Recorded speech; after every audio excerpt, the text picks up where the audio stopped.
Welcome to Brains on Games. I'm Dr. Brian McDonald, and this episode we're talking once again about a game that's not yet been released. This is a game that's coming out in the last quarter of this year, so sometime in the fall. A game from the creators of Raccoon Tycoon over at Forbidden Games. It's a game called Lizard Wizard.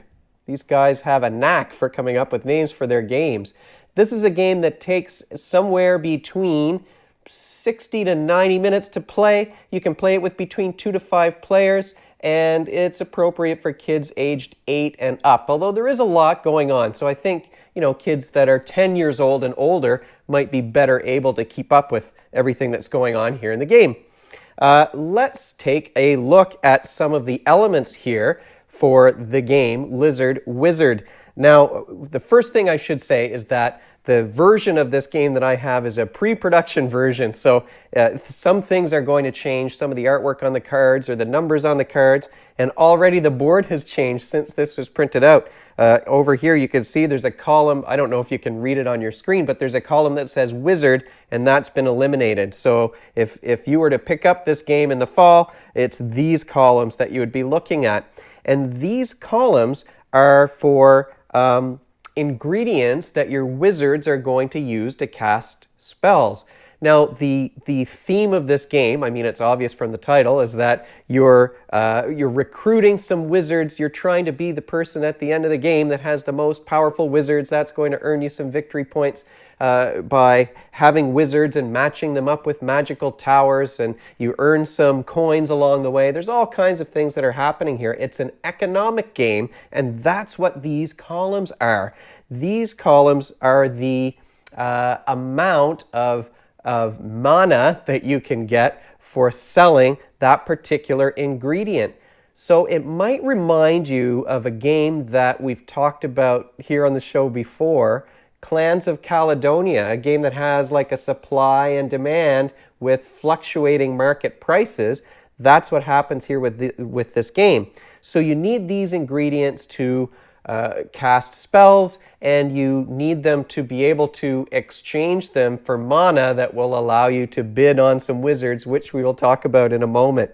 The numbers here go from 1 until 12, and that's the first skill, really, that I wanted to talk to you about. I really do love these games with the fluctuating market prices, but what I think is interesting about this is that because you can turn in your ingredients for the amount of mana that's here on, wherever your counter is on the board, there's some multiplication that you're going to have to do. If you've got 6 sulfur and you're going to turn them in, and the price of sulfur is 6 mana, you're going to get, 6 times 6, you're going to get 36 mana back, and that's going to be important later on, like I said, when you're bidding on wizards. The other thing that pops up here is, let me grab a card so I can show you. I'll put it down here. Hopefully you'll be able to see this. So these are the cards that you use to gather those ingredients. They're called reagents. Those are the ingredients that you need to cast your spells. And so what happens here is that you've got symbols that you can match up here on the board.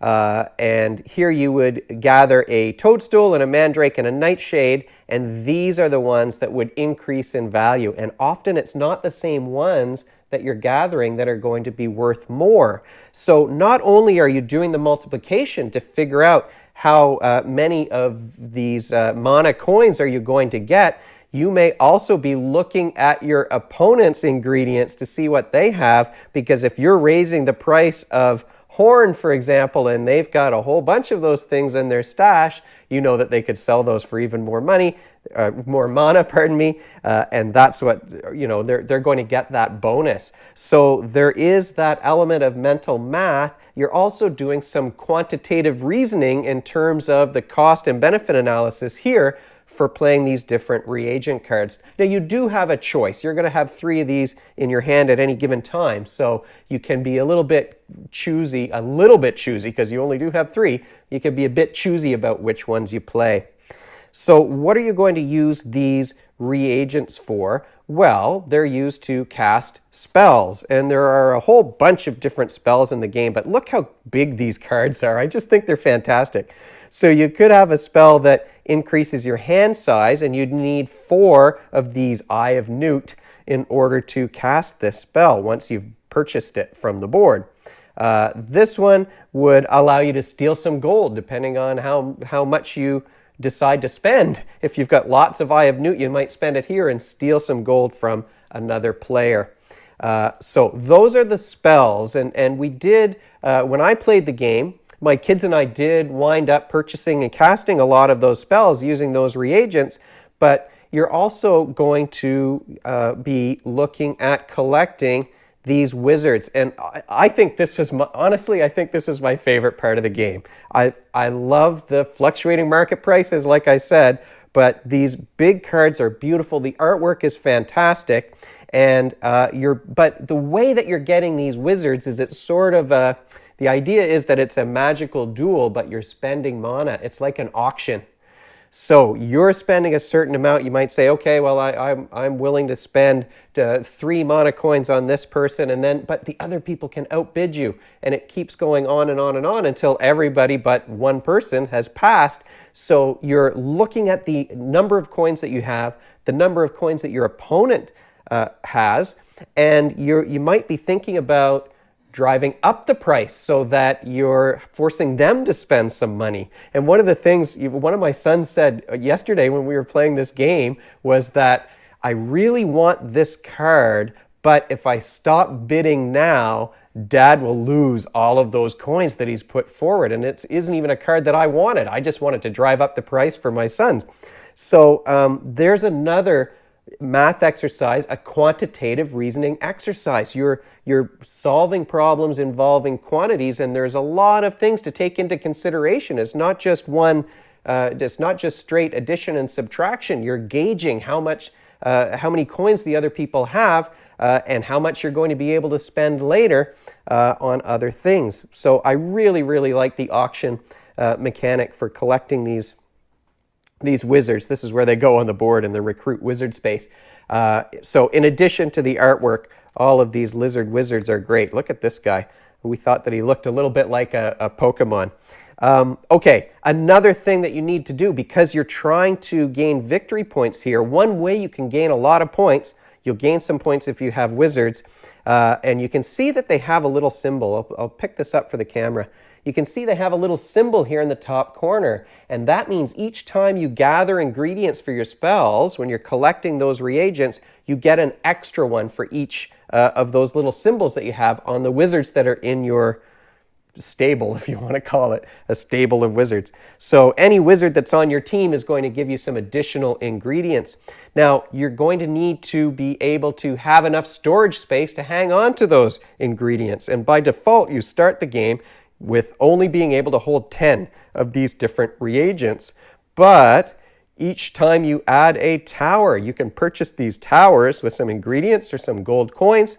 Each time you add a tower, that increases your maximum number of reagents by 1. So again, you're thinking about those quantities. You want to make sure that you have room in your supply shed or in your storage space in order to hold all of the things that you want to gather.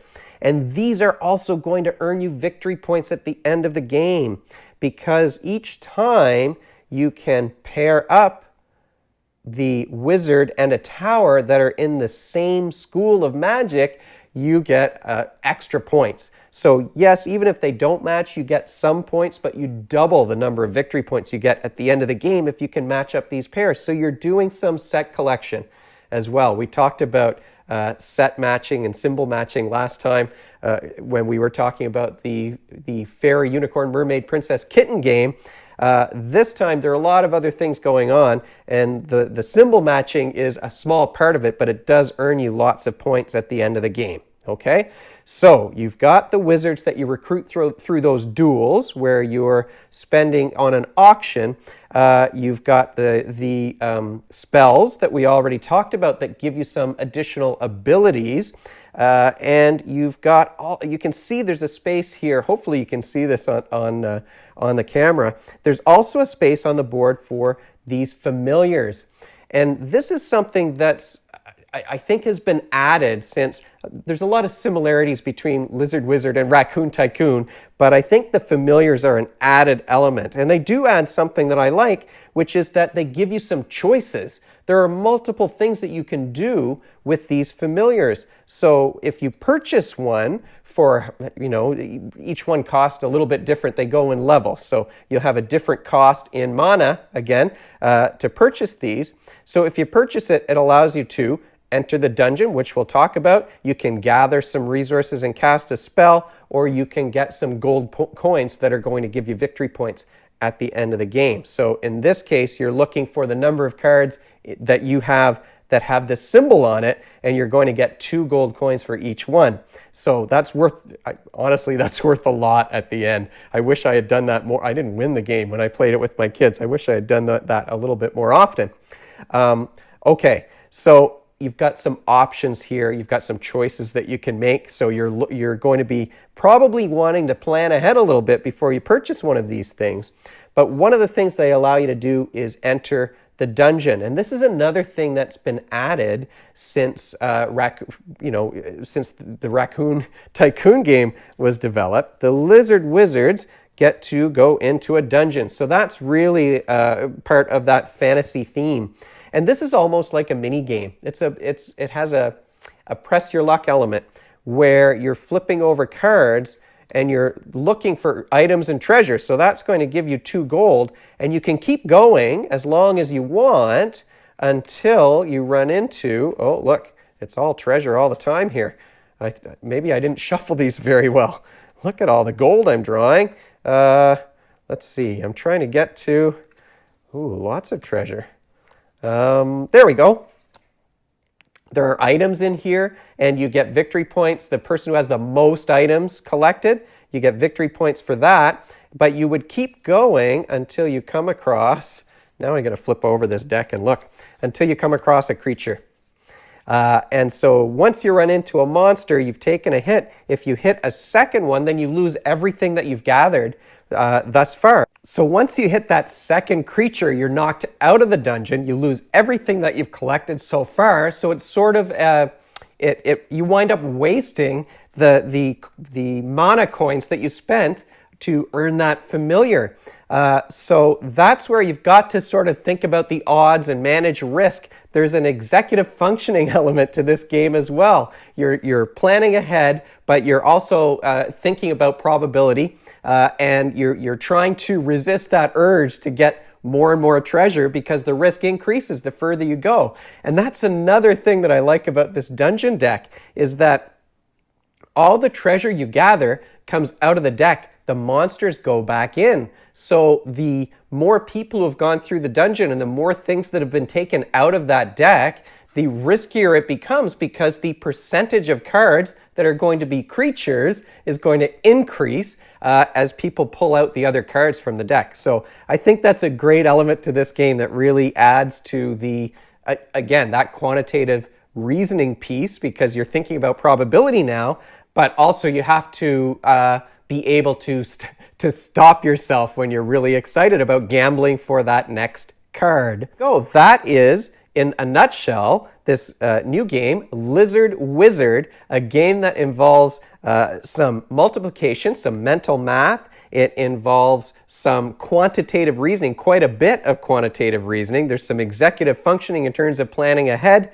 As usual, if you have any questions or comments, you can find me at brian@brainsongames.ca. brainsongames.ca is the website. Brains on Games is the Twitter handle and the Instagram handle. It's the Facebook page, so you can find us all over the place at Brains on Games. And if you enjoyed this video and you want to hear about future ones, then just head on over to YouTube and press that subscribe button. Thanks for joining me, and hopefully I'll see you next time.